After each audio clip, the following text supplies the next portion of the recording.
नमस्कार दोस्तों, स्वागत है आपका यूपीएससी डायरीज में। हमारी ऑन गोइंग सीरीज एनसीईआरटीज में हमने स्टार्ट की थी ज्योग्राफी एनसीईआरटी। उसमें हम क्लास 6 और 7 कंप्लीट कर चुके हैं और हमने चैप्टर 8 की क्लास 8 की शुरुआत की थी। उसमें चैप्टर 1 और 2 कंप्लीट हो गया है। आज हम स्टार्ट करने वाले हैं चैप्टर नंबर 3। चैप्टर का नाम है मिनरल एंड पावर रिसोर्सेज। तो आइए चैप्टर की शुरुआत करते हैं। चैप्टर की शुरुआत में सबसे पहले बता रखा है मिनरल होता क्या है। मिनरल एक ऐसा सब्सटेंस होता है जिसकी डेफिनेट केमिकल कॉम्पोजिशन होती है और ये हर जगह नहीं पाए जाते। ये कई कई जगह पर कॉन्सेंट्रेटेड होते हैं, पर्टिकुलर एरियाज में या रॉक फॉर्मेशंस में। और मिनरल्स ऐसी भी जगह कहीं पाए जाते हैं जो एरियाज एक्सेसिबल नहीं होते, मतलब वहां पहुंचना बहुत कठिन होता है। जैसे बता रखा है इसमें Arctic ocean bed. Arctic ocean का बेड जो होगा, यहाँ आर्कटिक ओशन है ऊपर पोल साइड और इधर है अंटार्कटिका, अगर अर्थ को एज अ होल देखें तो ये ऐसे एरियाज होते हैं जहाँ पर एक्सेसिबिलिटी बहुत कम है। जैसे आजकल ऑयल एक्सप्लोरेशन और या वैसे कई चीज़ों के लिए आर्कटिक एरिया को, आर्कटिक आसपास जो उसका एरिया है उसको एक्सप्लोर किया जा रहा है, अंटार्कटिका एरिया उसको एक्सप्लोर किया जा रहा है। इनकी जो इम्पोर्टेंस है वो बढ़ती जा रही है। क्यों? क्योंकि यहाँ पर मिनरल्स मिलते हैं। अब मिनरल्स जो होते हैं वो बनते कैसे हैं? वो जियोलॉजिकल एनवायरनमेंट्स के अंदर बनते हैं। अलग अलग कंडीशंस होती हैं, जो टेम्परेचर, प्रेशर वगैरह हो गया, और ये नेचुरल प्रोसेस से बनते हैं। ये याद रखने वाली चीज़ है, without any human intervention, without any human interference के अपने आप बनते हैं ये। उनको आइडेंटिफाई करने का क्या तरीका है? मिनरल की अपनी फिजिकल प्रॉपर्टीज होती हैं, कलर होगा, उसकी डेंसिटी होगी, हार्डनेस होगी, और अलग प्रकार की केमिकल प्रॉपर्टीज होंगी सच एज सॉल्युबिलिटी वगैरह। जैसे उन्होंने बताया कि इनकी केमिकल कॉम्पोजिशन एक डेफिनेट होती है, तो इनकी प्रॉपर्टीज भी रहेंगी कुछ ना कुछ, तो उनसे इनकी आइडेंटिफिकेशन की जा सकती है। नेक्स्ट देखिए, इसमें टाइप ऑफ मिनरल्स पढ़ लेते हैं क्या क्या होते हैं। इसमें कहा गया है कि मोर देन 3000 हमारे पास डिफरेंट मिनरल्स मिलते हैं। और कॉम्पोजिशन के बेस पर देखें तो मिनरल दो तरह में डिवाइड कर सकते हैं हम, एक होता है मेटालिक और एक होता है नॉन मेटालिक। अब मेटालिक क्या होता है? मेटालिक ऐसे मिनरल होते हैं जिसमें होती है मेटल। मेटल को सिंपल शब्दों में समझना चाहें तो वो होता है जो सब्सटेंसेस हीट और इलेक्ट्रिसिटी को कंडक्ट करते हैं। इनका अपना लश्यर होता है, शाइनिंग करते हैं, इनको कहेंगे मेटल। अगर ये मिनरल्स में पाए जाएंगे तो उनको मेटालिक मिनरल्स कहेंगे सिंपल भाषा में। आयरन ओर हो गया, बॉक्साइट हो गया, मैग्नीज ओर हो गया, ये कुछ ऐसे मेटालिक मिनरल्स के एग्जाम्पल्स हैं। मेटालिक मिनरल्स में आगे क्या बता रखा है कि ये फेरस भी हो सकते हैं और नॉन फेरस भी हो सकते हैं। फेरस उसे कहेंगे जिसमें आयरन होता है, नॉन फेरस उसे कहेंगे जिसमें आयरन नहीं होता, लोहा जिसमें नहीं होता। अब फेरस जो मिनरल होंगे उनके एग्जाम्पल देख लेते हैं। एक होता है आयरन और, मैग्नीज बता रखा है, क्रोमाइड बता रखा है। ये देखिए इसमें जो चैप्टर है रिसोर्सेज, इसको क्या मिनरल एंड पावर रिसोर्सेज है ना, तो मिनरल का जो भी चैप्टर आपकी कोई भी क्लास में आएगा थोड़ी सी उसमें क्रैमिंग जरूर करनी पड़ती है। पर इसमें एनसीईआरटी का एक फ़ायदा क्या है कि इसमें जो स्पेसिफिक चीज़ें दी गई हैं अगर हम उसे भी अच्छे से याद कर लें तो हमें बहुत ज़्यादा हेल्पफुल रहेगा ये। मतलब आपका जो बेस बनने में इसकी बहुत ज़्यादा मदद आपको मिल सकती है। नेक्स्ट बता रखा है non ferrous. Non ferrous mineral कौन से होंगे? जिसमें कि आयरन नहीं होगा पर उसमें अदर मेटल्स हो सकती हैं। नॉन फेरस में मेटल्स में अगर देखें तो गोल्ड है, सिल्वर है, कॉपर है और लेड है। इनकी ज्वेलरी ज़्यादा इसी वजह से बनती है क्योंकि ये एनवायरनमेंट में रिएक्शन नहीं करते, ऑक्सीडाइज नहीं होते हैं, और ऑक्सीडाइज नहीं होने की वजह से ही इनकी जो यूसेज है वो ज्वेलरी में बढ़ जाती है। और नॉन रिएक्टिव भी कहा जाता है इनको, ज़्यादातर ये रिएक्शन नहीं करते। क्यों? क्योंकि इनमें आयरन एब्सेंट होता है। नेक्स्ट इसमें हमने किया, एक मेटेलिक मिनरल कर लिया, एक हमने कर लिया non metallic mineral. Metallic mineral में हमने सारा पढ़ लिया, फेरस, नॉन फेरस, उसके एग्जाम्पल देख लिए। नॉन मेटेलिक मिनरल में हम देख लेते हैं क्या होता है। वो ऐसे मिनरल होते हैं जिसमें मेटल नहीं होती, हमने इसके डिस्कस किया अभी। ऐसे मिनरल्स होते हैं जिसमें मेटल नहीं होती है। नॉन मेटेलिक जो मिनरल्स हैं उसके एग्जांपल पढ़ लेते हैं। एक लाइमस्टोन बता रखा है, माइका एंड जिप्सम, ये कुछ एग्जांपल्स हैं नॉन मेटेलिक मिनरल्स के हैं। मिनरल्स फ्यूल अगर हम देखें, जैसे कोल और पेट्रोलियम जो है वो भी नॉन मेटेलिक मिनरल है। बहुत इंपॉर्टेंट चीज़ें हैं, कई बार ये पूछ लेते हैं कोल एंड पेट्रोलियम कौन से मिनरल्स हैं, नॉन मेटेलिक हैं, मिनरल फ्यूल हैं ये, तो ये चीज़ें याद रखने वाली हैं। अब देखिए मिनरल्स को हम कैसे एक्सट्रैक्ट कर सकते हैं। हमने कहा कि ये पर्टिकुलर एरियाज में पाए जाते हैं, कहीं रॉक फॉर्मेशन में पाए जाते हैं, तो इनको हम कैसे एक्सट्रैक्ट करें अर्थ के सरफेस से। इसमें 3 मेथड बता रखे हैं, माइनिंग, ड्रिलिंग और क्वरिंग। माइनिंग में क्या होता है कि उसको हम मिनरल को निकालेंगे जो कि रॉक के अंदर दबी हुई है, अंडर द अर्थ सरफेस, उसको कहेंगे माइनिंग। माइनिंग में 2 प्रकार की माइनिंग कर सकते हैं, एक है ओपन कास्ट माइनिंग और दूसरी है शाफ्ट माइनिंग। जहां पर कम डेप्थ होगी, शैलो डेप्थ होगी, उसके लिए हम यूज़ करेंगे ओपन कास्ट माइनिंग। उसमें ज़्यादा कुछ करने की ज़रूरत नहीं है, सरफेस लेयर को ही हमें रिमूव करना है थोड़ा सा, और उसके बाद हम उसको निकाल सकते हैं जो मिनरल उसमें प्रेजेंट है। शाफ्ट माइनिंग में क्या होता है कि ग्रेट डेप्थ पे हमारे पास मिनरल प्रेजेंट है, मतलब ज़्यादा डीप में प्रेजेंट है, तो उसके लिए क्या करेंगे, उसको पहुंचने के लिए ज़्यादा हमें डीप बोर्स करने पड़ेंगे। डीप बोर्स करेंगे तो उस माइनिंग को कहेंगे शाफ्ट माइनिंग। उसके बाद एक चीज़ बता रखी है ड्रिलिंग। ड्रिलिंग कब करेंगे, जैसे पेट्रोलियम और नेचुरल गैस है, वो मिलता है बहुत ही अर्थ के सरफेस के फार बिलो, तो उसके लिए हम क्या करेंगे, डीप वेल्स खोदेंगे, बोरिंग होगी और उनको बाहर निकाला जाएगा, इसको कहेंगे ड्रिलिंग। तीसरा जो बता रखा है क्वेरिंग। क्वेरिंग क्या होता है, ऐसे मिनरल्स जो कि सरफेस के बिल्कुल पास ही पड़े होते हैं, उनको सिंपली डग आउट किया जाता है, इस प्रोसेस को कहते हैं हम क्वेरिंग। तो आप देखिए इसमें क्वेरिंग में और ओपन कास्ट माइनिंग में दोनों में क्या डिफरेंस रहेगा, क्योंकि ये ओपन कास्ट माइनिंग होगी शैलो डेप्थ पे और क्वेरिंग भी ऑलमोस्ट सेम ही है, पर देखिए जो बिल्डिंग मटेरियल होता है उसके लिए हम यूज़ करते हैं टर्म क्वेरिंग, जैसे लाइमस्टोन हो गया, सिंपली सैंडस्टोन हो गए, तो वो जितनी भी चीज़ें, क्योंकि ये अर्थ के सरफेस के ऊपर ही होती हैं, केवल इनको वहाँ से पिक करना होता है, तो इनको कहेंगे क्वेरिंग। ओपन कास्ट माइनिंग में थोड़ा सा हल्की सी डेप्थ होती है मिनरल की, उसको वहाँ से निकालना पड़ता है। अब इसमें नेक्स्ट देखिए बता रखा है डिस्ट्रीब्यूशन ऑफ द मिनरल, और इसमें देखिए कई चीज़ें ऐसी हैं जो आपको इसमें क्रैमिंग करनी पड़ेगी। जैसे बता रखा है इसमें कि मिनरल जो हैं डिफरेंट टाइप्स ऑफ रॉक्स में मिलते हैं, मेटालिक मिनरल्स हैं, नॉन मेटालिक मिनरल्स हैं। ज़्यादातर ये कह रहे हैं कि जो मेटालिक मिनरल्स होते हैं कहाँ मिलते हैं, इग्नियस या मेटामॉर्फिक। हमें पता है रॉक्स 3 टाइप्स की होती हैं, इग्नियस, मेटामॉर्फिक रॉक और सेडिमेंट्री रॉक। सेडिमेंट्री रॉक जो होती है लेयर्स वाली होती है, इग्नियस रॉक जो होती है इसको प्राइमरी रॉक भी बोलते हैं ये, और मेटामॉर्फिक जिसमें चेंजेस होते हैं, केमिकल कॉम्पोजिशन चेंज होती रहती है। तो ये 3 तरह की रॉक्स हैं। इसमें मेटालिक मिनरल्स जो जनरली फाउंड होंगे वो होंगे इग्नियस में और मेटामॉर्फिक में। और as compare to sedimentary rock अगर हम देखें तो उसमें हमारे को क्या मिलेगा, नॉन मेटालिक मिनरल मिलेंगे। जैसे हमें पता है नॉन मेटालिक में मेटल नहीं होता, लाइमस्टोन हो गया। अब इसमें बीच में जो एग्जांपल याद करने वाले हैं, जैसे आयरन और बता रखा है इसमें, आयरन और स्वीडन में आप देख लो आयरन और। उसके बाद copper and nickel deposits in Ontario Canada, iron nickel chromite platinum in South Africa etcetera. South Africa is here, तो ये बता रखा है इसमें। और नेक्स्ट क्या है, नॉन मेटेलिक में लाइमस्टोन बता रखा है, लाइमस्टोन डिपॉजिट बता रखे हैं कॉकेसस समवेयर, इधर अगर आप देखें इस एरिया में, ये जॉर्जिया के पास इधर, तो यहाँ पर मिलेंगे आपके लाइमस्टोन डिपॉजिट्स, ठीक है, रीजन ऑफ द फ्रांस। उसके बाद Caucasus region of the France, ये बता रखा है यहाँ पे आसपास। उसके बाद मैग्नीज डिपॉजिट जॉर्जिया, यहाँ जॉर्जिया है, जॉर्जिया में मैग्नीज डिपॉजिट बता रखे हैं।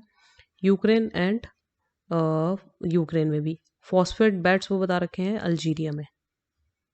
फॉस्फेट बेड्स जो है अल्जीरिया में समवेयर हेयर। तो ये कुछ एग्जांपल बता रखे हैं, इसमें थोड़ा रेक्टिफिकेशन भी करना पड़ता है याद करने के लिए। उसके अलावा जो मिनरल फ्यूल्स हैं जो हमने पढ़ा था अभी कि नॉन मेटेलिक हैं, कोल एंड पेट्रोलियम है, वो भी सेडिमेंट्री स्ट्रेटा में पाए जाते हैं। सिंपल शब्दों में समझने तो इग्नियस और मेटामॉर्फिक जो रॉक होंगे इसमें जनरली मेटेलिक मिनरल्स मिलेंगे, और जो सेडिमेंट्री होंगे इसमें नॉन मेटेलिक मिलेंगे। ये एक फंडा अगर क्लियर हो जाए तो आधी चीज़ें आसान हो जाती हैं। उसके बाद बता रखा है इसमें जो डिस्ट्रीब्यूशन है उसमें फर्स्ट है एशिया। एशिया में क्या क्या मिलता है ये हम पढ़ लेते हैं मेन। तो एशिया में देखिए क्या बता रखा है, चाइना और इंडिया जो है, ये हमारा इंडिया है, ये है चाइना। ये लगभग इसमें ज़्यादातर आयरन और डिपॉजिट्स हैं। एक चीज़ आयरन मिलता है यहाँ पर। उसके बाद क्या बता रखा है इसमें, वर्ल्ड का half 50% of the world's tin जो है, टिन जो है वो भी मिलता है यहीं पर, इसी कॉन्टिनेंट में, एशिया कॉन्टिनेंट प्रोड्यूस करता है इसको। उसके अलावा इन्होंने क्या बता रखा है कि चाइना, मलेशिया और Indonesia, China, Malaysia and Indonesia, ये क्या प्रोड्यूस करते हैं, ये टिन के जो प्रोड्यूसर हैं, लीडिंग प्रोड्यूसर्स हैं ये तीनों, चाइना हो गया, मलेशिया हो गया और इंडोनेशिया हो गया। जो चाइना है वो लगभग लेड, एंटीमनी, टंगस्टन वगैरह भी जो ये हमारी मिनरल्स हैं इनको प्रोड्यूस करता है। एशिया में जो मैग्नीज, बॉक्साइट, निकल, जिंक और कॉपर भी देख ले तो इनके भी डिपॉजिट ज़्यादातर पाए जाते हैं। तो ओवरऑल देखें तो एशिया एक बहुत ही ज़्यादा मिनरल रिच कॉन्टिनेंट है। एक चीज़ में इंपॉर्टेंट जो याद रखने की है वो ये है कि ये वर्ल्ड का 50% टिन के जो प्रोडक्शन है हमारे कॉन्टिनेंट में है, एशिया कॉन्टिनेंट। नेक्स्ट एक बता रखा है यूरोप का। यूरोप जो है लीडिंग प्रोड्यूसर है किसका, iron ore in the world. ये चीज़ में याद रखने की है, इसमें सब बता रखा है जो भी यूरोप के आसपास जो कंट्रीज होंगी, रशिया, यूक्रेन, स्वीडन, फ्रांस वगैरह सब हैं, तो इसमें लार्ज डिपॉजिट ऑफ आयरन पाया जाता है ये पूरे एरिया में। उसके बाद है नॉर्थ अमेरिका। अब नॉर्थ अमेरिका में क्या क्या पाया जाता है, इसमें देखिए क्या रखा है, 3 जोन्स हैं इसमें मेनली। एक हो गया हमारा कैनेडियन रीजन, एक इसमें हो गया अपलैंशियन रीजन। कैनेडियन रीजन कौन से वाला, जहाँ पर ग्रेट लेक्स हैं, यहाँ पर 5 जो लेक्स हैं उसका एरिया। एक यहाँ इस साइड हो गया अपलैंशियन रीजन और इस साइड हो गया वेस्टर्न वाला जो एरिया है माउंटेन रेंज। तो इसमें क्या क्या पाया जाता है, सबसे पहले देख लेते हैं कैनेडियन रीजन में क्या पाया जाता है। कैनेडियन रीजन में होता है आपका गोल्ड, निकल, आयरन और यूरेनियम, कॉपर वगैरह। उसके बाद कोल जो होगा मेनली अपलैशियन रीजन में होगा। और इधर वेस्टर्न कॉर्डिलरीज में क्या है, कॉपर है, लेड है, जिंक है, गोल्ड एंड सिल्वर है। तो ये चीज़ें हैं इंपॉर्टेंट में याद रखने की। नेक्स्ट देख लेते हैं, नेक्स्ट है साउथ अमेरिका। तो साउथ अमेरिका में क्या क्या पाया जाता है, सबसे पहले लार्जेस्ट प्रोड्यूसर है किस चीज़ का, हाई ग्रेड आयरन ओर का। आयरन ओर हमने पढ़ा कि एशिया में मिलता है, पर जो बहुत बढ़िया वाला जो हाई ग्रेड का आयरन ओर है वो मिलता है साउथ अमेरिका में। उसमें बता रखा है चिली जो पेरू है, पेरू और चिली में कॉपर पाया जाता है। चिली और पेरू इस साइड है, यहाँ पाया जाता है कॉपर, ये इंपॉर्टेंट चीज़ है।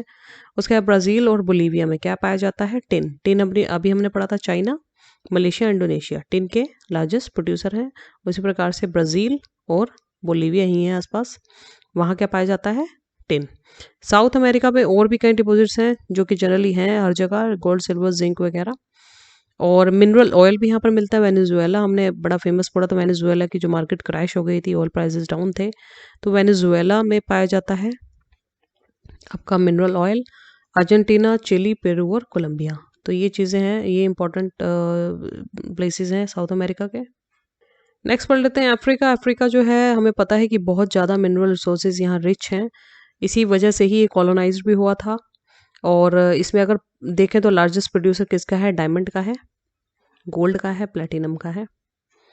और इसमें जो गोल्ड का प्रोडक्शन है वर्ल्ड का लार्ज पोर्शन जो कवर करता है वो है अफ्रीका, जिम्बाब्वे एंड ज़ेयर। तो ये इंपॉर्टेंट चीज़ें हैं इसमें पढ़ने की। और भी कई चीज़ें हैं इंपॉर्टेंट, पर यह है कि स्पेसिफिक जो दे रखी हैं अगर हम उस पर कॉन्सेंट्रेट करें तो लगभग हमें कुछ ना कुछ इसमें याद रहेगा। ऑयल भी पाया जाता है नाइजीरिया, लीबिया और अंगोला। हमें पता है कि ऑयल की प्रोडक्शन भी अफ्रीका में बहुत अच्छी है। नेक्स्ट आता है ऑस्ट्रेलिया। ऑस्ट्रेलिया क्या है, लार्जेस्ट प्रोड्यूसर ऑफ बॉक्साइट है, ये बहुत इंपॉर्टेंट है। जनरली क्वेश्चन पूछा जाता है बॉक्साइट की जो प्रोडक्शन लार्जेस्ट है वो कहाँ है, ऑस्ट्रेलिया में है।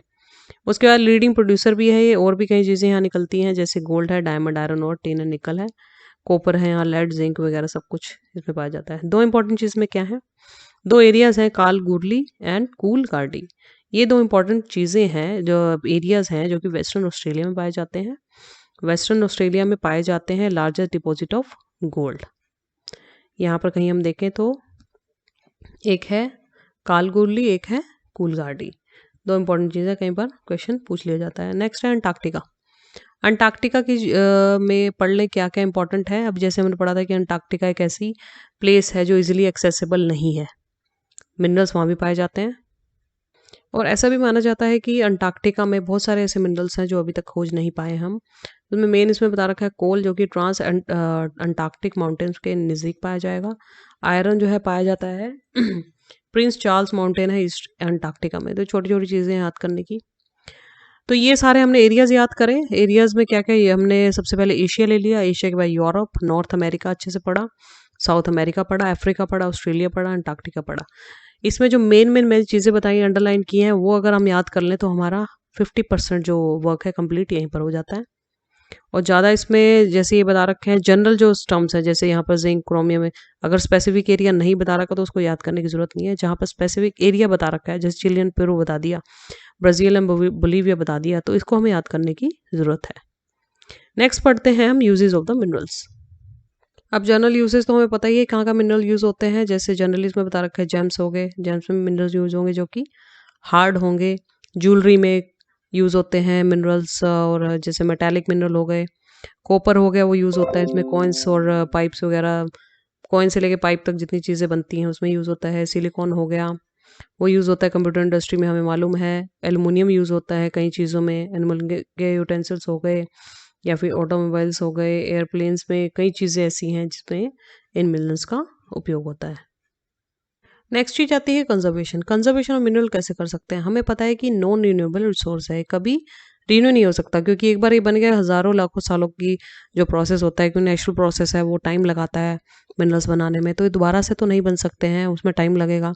तो जो हमारे पास मिनरल अवेलेबल है, हमारे पास रिसोर्सेज अवेलेबल हैं, उनको हम कैसे कंजर्व करें? तो इसमें एक स्पेसिफिक चीज़ आती है रिड्यूस की। रिड्यूस क्या करना? उसका वेस्टेज। कभी माइनिंग कर रहे हैं हम, उसको माइनिंग में उसका कम से कम वेस्टेज हो, उसके बाद उसको हम रिसाइकिल कर लें, मिनरल को दोबारा से यूज़ कर लें, और कैसे हम इसको रीयूज़ कर सकते हैं। तो ये 3 प्रकार की चीज़ें हैं। तो चैप्टर का नाम हमने पढ़ा था minerals and power resources. Minerals में टॉपिक हमने कवर कर लिया, अब स्टार्ट कर रहे हैं हम इसमें पावर रिसोर्सेज। पावर हमें पता है कि बहुत ही वाइटल रोल प्ले करता है हमारी लाइफ में, पावर या एनर्जी हो। तो ये पावर जो है, पावर रिसोर्सेज को हमने 2 टाइप्स में डिवाइड कर रखा है, एक है कन्वेंशनल, एक है नॉन कन्वेंशनल रिसोर्सेज। सबसे पहले पढ़ते हैं कन्वेंशनल रिसोर्सेज। तो 2 मेन कन्वेंशनल एनर्जी रिसोर्सेज देखें तो सबसे पहला है फायरवुड और दूसरा है फॉसिल फ्यूल, जो हम पहले से यूज़ करते आ रहे हैं। फायरवुड है, लकड़ियाँ जला के हम एनर्जी को प्रोड्यूस करते हैं, उसको कुकिंग में, हीटिंग में लेकर आते हैं यूज़ में। और आजकल भी देखें तो विलेजेस में अभी भी देखें तो फायरवुड का बहुत ज़्यादा इस्तेमाल किया जाता है। अभी फिर भी इस पे जोर दिया जा रहा है कि फायरवुड का कम से कम इस्तेमाल हो। जैसे उज्ज्वला योजना आई, उसके अंतर्गत एलपीजी गैस कनेक्शंस दिए गए महिलाओं को घर पे। तो ये है फायरवुड, जो है कन्वेंशनल रिसोर्सेज में आता है। नेक्स्ट कन्वेंशनल रिसोर्स देखें तो वो है फॉसिल फ्यूल। फॉसिल फ्यूल में है कोल, पेट्रोलियम, नेचुरल गैस। हमें पता है कि बहुत मिलियंस ऑफ ईयर्स पहले जब अर्थ के अंदर प्लांट्स, एनिमल्स वगैरह बरीड हो गए थे, तो स्पेसिफिक हीट और प्रेशर की वजह से वो फॉसिल फ्यूल में कन्वर्ट हो गए। उसमें एग्जांपल कौन से हैं हमारे? मेन कोल, पेट्रोलियम और नेचुरल गैस। ये main sources of conventional energy हैं। रिजर्व जो है इनके वो लिमिटेड है बहुत, हमें पता ही है। कोल भी बहुत लिमिटेड है, गैस जो नेचुरल गैस और पेट्रोलियम वगैरह बहुत लिमिटेड है। इसलिए आजकल जो हमारा ज़्यादा जो कंसंट्रेशन किस पे है? ऐसे रिसोर्सेज पे जो कि रिन्यूएबल हैं और अबंडेंस में मिलते हैं, जैसे सोलर एनर्जी हो गई, हाइडल एनर्जी हो गई। तो ये चीज़ें जो आजकल हम यूज़ कर रहे हैं और उनको बढ़ावा भी दे रहे हैं। और हमें पता है कि ये जो रिसोर्सेज हैं, जैसे कोल हो गया और ये कन्वेंशनल रिसोर्सेज, वो जल्दी ख़त्म हो जाने वाले हैं। सबसे पहले पढ़ लेते हैं कोल के बारे में। कोल जो है most abundantly found fossil fuel है, सबसे ज़्यादा मिलता है ये। एज ए डोमेस्टिक फ्यूल भी इसको हम यूज़ करते हैं, इंडस्ट्रीज़ में भी यूज़ करते हैं। आयरन और स्टील इंडस्ट्री में स्टीम इंजन्स वगैरह जो होते थे पहले, उसमें भी इसका काफ़ी यूज़ किया जाता था। इलेक्ट्रिसिटी प्रोड्यूस करने के लिए यूज़ किया जाता था। इलेक्ट्रिसिटी जो कोल से प्राप्त होती है, उसको हम थर्मल पावर भी कहते हैं। क्योंकि हमें पता है कि जो कोल बना था वो मिलियंस ऑफ ईयर्स अगो बना था। फर्न्स और स्वैम्प्स वगैरह, जो काई लाइकन टाइप लीचन होती हैं, लाइकन्स वगैरह, जो दब गई थी अर्थ के अंदर, लेयर्स में दब गई थी, बरिड हो गई थी। इसलिए कोल को समटाइम्स क्या कहा जाता है? Buried sunshine. तो ये छोटी छोटी टर्म्स होती हैं, कई बार पूछ ली जाती हैं कि बरिड सनशाइन किसको कहते हैं? कोल को कहते हैं। देखने में बहुत ज़्यादा मतलब शिमरी सा, शाइनी सा लग रहा है जो इसका नाम है। तो छोटा-सा इसमें होता है। एनसीईआरटीज़ की एक बहुत बड़ी खूबी है कि इसमें छोटी-छोटी चीज़ें बताई जाती हैं, एक-एक लाइन में दी होती हैं, वो एग्ज़ैक्ट पेपर में कभी-कभी पूछ लेते हैं। तो यदि हमने अच्छे से पढ़ा हो, एक बार भी पढ़ा हो, तो दिमाग में एकदम से किक कर जाता है कि हाँ, नहीं, हमने वहाँ कोल वाले चैप्टर में पढ़ा था बरिड सनशाइन। तो ये चीज़ें हैं। उसके बाद क्या कह रहे हैं कि लीडिंग कोल प्रोड्यूसर कौन से हैं वर्ल्ड में? चाइना है, यूएसए है, जर्मनी है, रशिया है, साउथ अफ्रीका और फ्रांस है। ये बता रखे हैं। कोल प्रोड्यूसिंग एरिया इंडिया में देखें तो रानीगंज या झरिया। हमें पता है कि सबसे ज़्यादा कहाँ है? झारखंड, बिहार वाले एरिया में। तो अब मेनली जो रिसोर्स रिच स्टेट है वो अलग हो चुका है, झारखंड। तो ज़्यादातर जो मिनरल कॉन्सेंट्रेटेड है वो झारखंड में, रानीगंज, झरिया, धनबाद और बोकारो। तो ये एरियाज़ हैं। नेक्स्ट जो बता रखा है हमारा कन्वेंशनल रिसोर्स है, वो कौन सा है? एक कोल पढ़ लिया, नेक्स्ट है पेट्रोलियम। पेट्रोलियम भी हमें पता है बिल्कुल एज कोल है, जैसे बना है उसी प्रकार ये भी बहुत पुराना है पेट्रोलियम।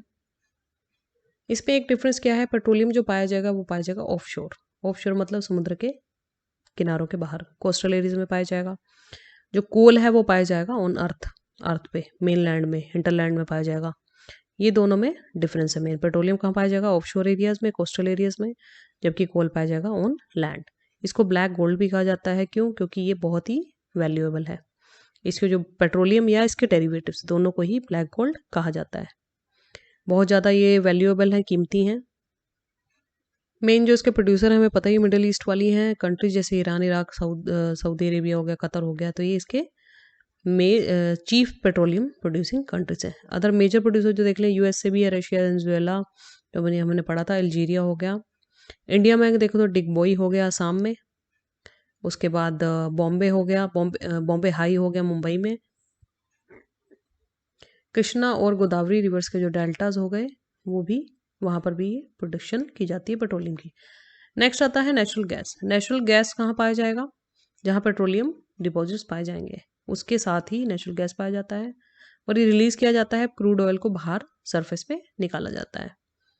तो इसको अलग कर लेते हैं नेचुरल गैस को। तो दो तरीके से हम इसको यूज़ कर सकते हैं। जहाँ पेट्रोलियम होगा, नेचुरल गैस होगा, तो डबल रिसोर्सेज हमें एक ही जगह से प्राप्त हो जाते हैं। इसको एज अ हम इंडस्ट्रियल फ्यूल डोमेस्टिक में यूज़ करते हैं, हमें मालूम है। मेजर प्रोड्यूसर्स के देख लें तो नॉर्वे है, रशिया है, यूके है, नीदरलैंड है। इंडिया में देख लें तो जैसलमेर है, कृष्णा गोदावरी डेल्टा है, जहाँ जहाँ पर पेट्रोलियम मिलेगा जनरली। त्रिपुरा हो गया, और कुछ ऐसे ऑफशोर एरिया मुंबई के नेचुरल गैस रिसोर्सेज वहाँ पाए जाते हैं। इसमें एक टेबल दे रखा है, ये डायग्राम हम अगर देख लेते हैं। कन्वेंशनल सोर्स ऑफ एनर्जी, इसमें फायरवुड, कोल, ऑयल, नेचुरल गैस और हाइडल पावर दे रखा है। इससे पहले आपने आपको ये हाइडल पावर का जिक्र किया था कि ये कन्वेंशनल नहीं है, पर ये कन्वेंशनल सोर्सेज ऑफ एनर्जी में ही आता है। जरा इस पर नोट करें आप। ऑयल है, नेचुरल गैस है, और फायरवुड है, कोल है, और हाइडल पावर है। ये है कन्वेंशनल सोर्सेज ऑफ एनर्जी। तो उसके बाद हम पढ़ लेते हैं हाइडल पावर। हाइडल पावर हमें पता ही है, यहाँ पर रिजर्वायर में क्या करते हैं, पानी को स्टोर करते हैं, फिर इसको फॉल करवाया जाता है, वाटर फॉल करवाया जाता है। कहाँ पर? ये ब्लेड्स जो लगे हैं, टरबाइन लगा है, उसके ऊपर फॉल करवाया जाता है। जब ये रोटेट करता है तो इससे एनर्जी, इससे प्रोड्यूस होती है इलेक्ट्रिसिटी, और इलेक्ट्रिसिटी का इस्तेमाल किया जाता है। तो वाटर की लेवल के डिफरेंस से ही हम इलेक्ट्रिसिटी को प्रोड्यूस कर सकते हैं। बहुत बड़ी चीज़ है, बहुत ही अच्छी चीज़ है। और इसमें क्या 1/4 ऑफ द वर्ल्ड इलेक्ट्रिसिटी जो है प्रोड्यूस की जाती है हाइडल पावर के द्वारा। बहुत अच्छी चीज़ है ये। उसके बाद लीडिंग प्रोड्यूसर इसके देखें तो है, पैराग्वे है, ये नॉर्वे है, ब्राज़ील है, चाइना है। और इंडिया में यदि हम देखें तो कौन कौन से हैं, बागड़ा नंगल है, गांधी सागर है, नागार्जुन सागर है, दामोदर वैली प्रोजेक्ट्स। तो ये कुछ ऐसी जगह हैं यहाँ पर हाइडल पावर का इस्तेमाल किया जाता है, जो कि कन्वेंशनल पावर रिसोर्स है। अब हम पढ़ते हैं non conventional sources of energy. ऐसी एनर्जी जो कि रिन्यूएबल है, रिन्यू कर सकते हैं, उसको हम बार बार यूज़ कर सकते हैं, वो है solar energy, wind energy, tidal energy and tidal energy etcetera. तो इसमें सोलर एनर्जी में देख लें, हमें पता है कि सन की हीट और जो लाइट एनर्जी है वो डेली हमारे को मिलती है। बहुत ही ब्यूटीफुल और पावरफुल अबेंडेंट रिसोर्स है हमारे पास, जिसको हम अच्छे से प्रयोग कर सकते हैं। सोलर एनर्जी के लिए हमारे इंडिया में भी कई प्रोडक्ट जो प्रोग्राम लॉन्च किए गए, जैसे नेशनल सोलर मिशन है, 2010 में इसको लॉन्च किया गया था अराउंड। उसके बाद इंटरनेशनल सोलर अलायंस का भी लॉन्च हुआ था, जो कि लगभग 121 कंट्रीज़ में आईएस से लॉन्च किया गया, प्रधानमंत्री मोदी जी के द्वारा। और ये लॉन्च किया गया था उन देशों में जहाँ पर सनलाइट होती है, या तो पूरी सनलाइट आती है या पार्शली सनलाइट आती है। कैसे? क्योंकि हमें पता है कि सन की जो रोटेशन, जब अर्थ की रोटेशन होती है तो ट्रॉपिक ऑफ कैंसर और जो ट्रॉपिक ऑफ कैप्रिकॉर्न है उसके बीच में ही सन की जो रेज हैं वो रहती हैं लगभग। तो इस एरिया को कवर करती हैं ये पूरा। तो इन एरिया में पड़ने वाले जितने भी देश हैं उनमें इंटरनेशनल सोलर अलायंस का लॉन्च किया गया है इंडिया के द्वारा। ये बहुत अच्छी पहल है, कैसे हम सोलर एनर्जी को यूज़ कर सकते हैं, यूटिलाइज कर सकते हैं, जो कि ऑलमोस्ट फ्री ऑफ कॉस्ट है। तो इसमें अब ये पढ़ लेते हैं नॉन कन्वेंशनल एनर्जी में कौन कौन सी एनर्जीज आती हैं। विंड एनर्जी है, हमने पढ़ा, solar energy, tidal energy, nuclear energy, biogas और जियोथर्मल एनर्जी। सोलर एनर्जी हमने पढ़ लिया कि इसमें हमें मालूम है जनरली क्या होता है, बैटरीज वगैरह लगाई जाती हैं, उसका इलेक्ट्रिसिटी जो प्रोड्यूस होती है उनमें सोलर पैनल लगाए जाते हैं, फिर उसकी इलेक्ट्रिसिटी सेव की जाती है बैटरीज में, और फर्दर हम इलेक्ट्रिसिटी को यूज़ कर सकते हैं। विंड एनर्जी में पता है इनएग्जॉस्टिबल है, ना ख़त्म होने वाली चीज़ है ये। उसमें बड़े बड़े जो सोलर विंड्स लगाई जाएंगी, उससे रोटेशन होगी उनकी और इलेक्ट्रिसिटी जनरेट होगी, वह उसको हम विंड मिल्स के सहायता से इलेक्ट्रिसिटी को प्रोड्यूस कर सकते हैं। मेन हम देखें तो इसमें विंड फार्म्स हैं, बड़े बड़े फार्म लगाए गए हैं नीदरलैंड में, जर्मनी में, जो कि ज़्यादातर इसमें इसकी प्रोडक्शन करते हैं। डेनमार्क हो गया, यूके, यूएसए, स्पेन। वैसे इंडिया में भी कई जगह स्टार्टिंग की गई है इसकी। नेक्स्ट है न्यूक्लियर पावर। हमें पता है कि पावर जो स्टोर हुआ है एटम्स में, उसकी सहायता से न्यूक्लियर पावर का प्रोडक्शन किया जाता है। इसमें मेनली जो है जो एलिमेंट यूज होते हैं रेडियो एक्टिव होते हैं, यूरेनियम और थोरियम। इसमें कुछ प्रक्रिया यूज़ की जाती है, जैसे न्यूक्लियर फिजन हो गया, न्यूक्लियर फ्यूजन। फ्यूजन की तो जो टेक्नोलॉजी है अभी इतनी डेवलप नहीं हो पाई, लेकिन फिजन की जो टेक्नोलॉजी है उसके आधार पर न्यूक्लियर पावर की स्थापना की जाती है। ग्रेटेस्ट प्रोड्यूसर देख लें हम न्यूक्लियर पावर के, तो वो है यूएसए, यूरोप। इंडिया में देख लें तो राजस्थान, झारखंड। लार्ज डिपॉजिट है वहाँ पर यूरेनियम के। और थोरियम जो है हमने अभी भी मोनोजाइट जो सैंड है केरला में, वहाँ पर पाया गया है। इम्पॉर्टेंट टर्म है याद करने की। उसके बाद है न्यूक्लियर पावर स्टेशन, जो इंडिया में कहाँ पाए जाते हैं। कलपक्कम तमिलनाडु में, तारापुर महाराष्ट्र, राणा प्रताप सागर कोटा के पास राजस्थान में, नरोरा यूपी और कैगा इन कर्नाटका। मेन ये न्यूक्लियर पावर प्लांट्स हैं हमारे जो स्टेब्लिश हुए हैं। उसके बाद है जियोथर्मल एनर्जी। जियोथर्मल एनर्जी क्या है? जो हीट एनर्जी ऑब्टेन्ड होती है। जियोथर्मल एनर्जी में क्या करते हैं, जो हमारा अर्थ है, अर्थ के अगर डीप में जाते जाएंगे तो वहाँ टेम्परेचर राइज होता है इंटीरियर में, और यही जो इंटीरियर का राइजिंग टेम्परेचर है वो एज अ हॉट स्प्रिंग बाहर आता है अगर वहाँ पर वाटर वगैरह अवेलेबल है। तो वो हॉट स्प्रिंग जो बाहर आता है उसकी हीट एनर्जी को हम यूज़ कर सकते हैं पावर को जनरेट करने के लिए। इसको कहते हैं जियोथर्मल एनर्जी। उसके बाद जो इसमें बता रखा है यूएसए है जो वर्ल्ड का लार्जेस्ट जियोथर्मल पावर प्लांट इसके पास है, फॉलोड बाय न्यूजीलैंड, आइसलैंड और फिलीपींस एंड सेंट्रल अमेरिका।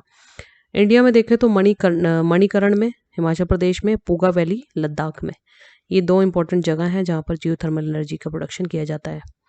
ये ऊपर बता रखा है स्ट्रक्चर न्यूक्लियर एनर्जी का, कैसे रिएक्टर है, यहाँ रिएक्शन होती है मेन, यहाँ पर धातु रखी जाती है यूरेनियम वगैरह। उसके बाद इसको यहाँ पर जो है वाटर इसमें से निकाला जाता है, क्योंकि जब इसकी यहाँ पर इसका फिजन होता है धातु का, तो एनर्जी बहुत ज़्यादा प्रोड्यूस होती है, जिससे ये आसपास की जगह गर्म हो जाती है, उसमें पानी बहाया जाता है, वाटर फ्लो करवाया जाता है। वाटर फ्लो के हॉट हो जाता है, हॉट वाटर को यहाँ पाइप्स वगैरह से निकाला जाता है, उसकी स्टीम बनाई जाती है, उससे टरबाइन चलाए जाते हैं, और टरबाइन जब मूव करते हैं तो वो जनरेटर की सहायता से इलेक्ट्रिसिटी प्रोड्यूस करते हैं। ये है हमारी न्यूक्लियर एनर्जी का कॉन्सेप्ट, न्यूक्लियर पावर प्लांट का कॉन्सेप्ट। और ये वाला जो कॉन्सेप्ट है वो जियोथर्मल एनर्जी का है। इसमें भी सेम कॉन्सेप्ट ये लागू होता है, गर्म पानी होगा, स्टीम होगी, स्टीम से टरबाइन मूव होंगे और जनरेटर से इलेक्ट्रिसिटी प्रोड्यूस होगी। नेक्स्ट है हमारी टाइडल एनर्जी। टाइडल एनर्जी को हम यूज़ कैसे कर सकते हैं, हाई टाइड लो टाइड के डिफरेंस से। कभी हाई टाइड होगा और कभी लो टाइड होगा, तो उसमें क्या है, वाटर का लेवल का डिफरेंस होता है इसमें, और जैसे ही वाटर में डिफरेंस आएगा तो हाई टाइड लो टाइड में मतलब वाटर लेवल डाउन जाएगा और इधर से मूव करेगा और टरबाइन मूव करवाए जाएंगे उसकी हेल्प से, इसकी मूवमेंट से, और उससे इलेक्ट्रिसिटी प्रोड्यूस करवाई जाएगी। तो उसको हम कहेंगे टाइडल एनर्जी। नेक्स्ट आती है बायोगैस। हमें पता है कि जैसे गोबर की खाद हो गई, गोबर की खाद से क्या करते हैं हम उसको गैस में टैंक में बंद कर देते हैं, और धीरे धीरे उसका डिकम्पोजिशन होता रहता है। डिकम्पोजिशन से उसमें धीरे धीरे एक गैस प्रोड्यूस होती है जो ऊपर की साइड जाती है, और उसको हम एज अ कंबस्टिबल होती है और उसको यूज़ कर सकते हैं हम अपना फ्यूल की तरह। तो ये था इसमें मिनरल और पावर रिसोर्सेज के बारे में। अब हम बॉक्सेस पढ़ लेते हैं, डू यू नो कि उसमें क्या क्या दे रखा है। पहला इसमें दे रखा है फर्स्ट टाइडल एनर्जी स्टेशन, वो कहाँ बना था, फ्रांस में। ये इंपॉर्टेंट है इसमें याद करने का, फ्रांस में बना था फर्स्ट टाइडल स्टेशन। नेक्स्ट में एक छोटी सी एक्टिविटी बता रखी है, वो आप पढ़ सकते हैं खुद। अच्छा, इसमें जो क्वेश्चंस दिए होते हैं लास्ट में, मैं आपसे ये सजेस्ट करूँगी कि आप इनको खुद सॉल्व करने का प्रयत्न करें। जब ये सारे सीरीज़ ख़त्म हो जाएगी तो मैं क्वेश्चन आंसर अपलोड तो ज़रूर करूँगी, पर मैं चाहूँगी कि आप इस एक्सरसाइज को अपने आप करें, ताकि आपकी रिवीजन भी हो, और जब क्वेश्चन आंसर आपको एज इट इज़ मिल जाएंगे तो आप चैप्टर को दोबारा पढ़ना थोड़ा इंटरेस्ट कम हो जाता है उसमें, तो आप इसको पढ़ेंगे तो ज़्यादा सही रहेगा। नेक्स्ट है, do you know Norway. Norway was the first country to develop the hydro electricity. ये इंपॉर्टेंट है।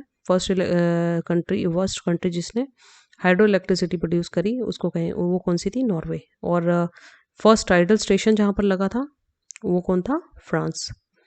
नेक्स्ट है the site of the world's first solar and wind powered bus shelter, कहाँ पर है? स्कॉटलैंड में। छोटी छोटी चीज़ें होती हैं, कभी पूछ ली जाती हैं। सीएनजी हमें पता है कंप्रेस्ड नेचुरल गैस है, popular eco friendly automobile fuel है।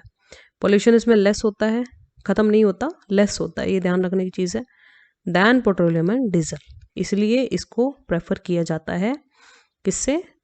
पेट्रोलियम और डीजल वाली गाड़ियों से। अब आजकल बहुत ज़्यादा प्रतिबंध लगने लगा है, सीएनजी की जो गाड़ियाँ वो ज़्यादा यूज़ हो रही हैं।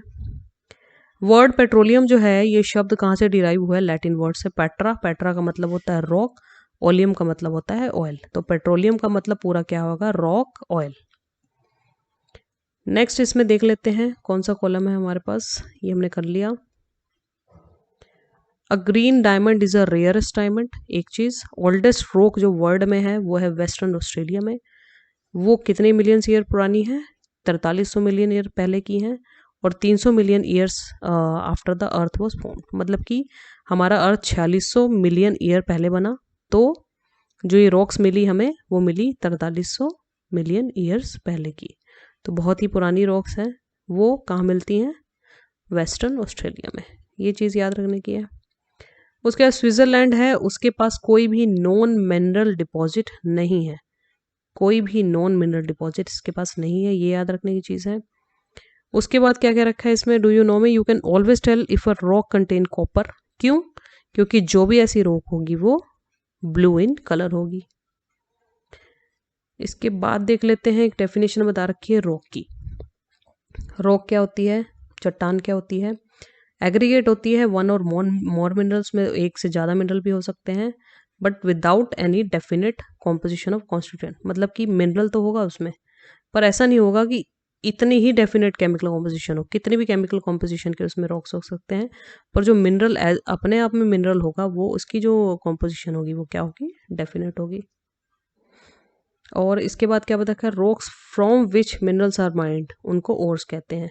ऐसी रॉक्स जिसमें से मिनरल्स को निकाला जाए उनको हम कहते हैं ओर, इसलिए आयरन ओर क्या होगा? एक रॉक होगी जिसमें से एक हमारे पास रॉक कह सकते हैं उसको, जिसमें से हम आयरन मेटल को, मिनरल को हम निकाल रहे हैं। ऑल्दो क्या कह रहे हैं कि 2800 टाइप के मिनरल्स हैं जो कि आइडेंटिफाई किए जा चुके हैं, पर अभी भी कितने और मिनरल कंसीडर किए जाते हैं? ओनली 100, मतलब कि जिनको और मिनरल माना जाएगा, जिसमें मिनरल को एक्सट्रैक्ट किया जा सकता है, एक्चुअल में प्रैक्टिकली पॉसिबल है, वो है लगभग 100, उनको कहते हैं और मिनरल। नेक्स्ट बता रखा है the salt in your food on graphite in your pencil, ये भी क्या है? मिनरल, बहुत इंपॉर्टेंट है ये भी हमारे मिनरल है।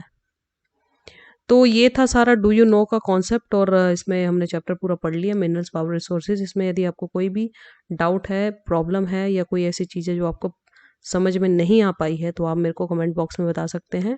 और अगर आपको मेरी वीडियो अच्छी लगी हो तो आप इसको लाइक करें, शेयर करें और सब्सक्राइब करें। धन्यवाद।